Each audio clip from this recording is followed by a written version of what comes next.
Municipal ఎన్నికల ప్రచార గడువు నేడు సాయంత్రం 5 గంటలతో ముగియనుండడంతో అభ్యర్థులు ప్రధాన పార్టీల నేతలు లాస్ట్ మినిట్ ప్రచారంలో మునిగిపోయారు. గెలుపే లక్ష్యంగా ఓటర్లను ప్రసన్నం చేసుకునేందుకు గల్లీ గల్లీలో మోత మోగిస్తున్నారు. అన్ని ప్రధాన పట్టణాల్లో అభ్యర్థులు తమ పార్టీ అగ్రనేతలతో కలిసి భారీ రోడ్ షోలు నిర్వహిస్తున్నారు.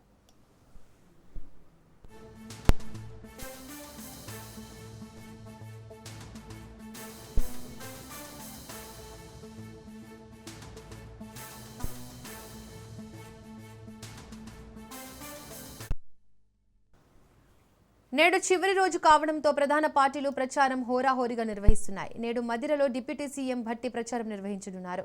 నేడు పరకాల, మహబూబాబాద్, భూపాలపల్లిలో కేటీఆర్ పర్యటించనున్నారు. కార్నర్ మీటింగ్స్ లో కేటీఆర్ పాల్గొననున్నారు. నేడు మెదక్ జిల్లాలో హరీష్ రావు, నిజామాబాద్ లో మహేష్ గౌడ్, బీజేపీ ఎంపీ అరవింద్ ఎన్నికల ప్రచారం నిర్వహించనున్నారు.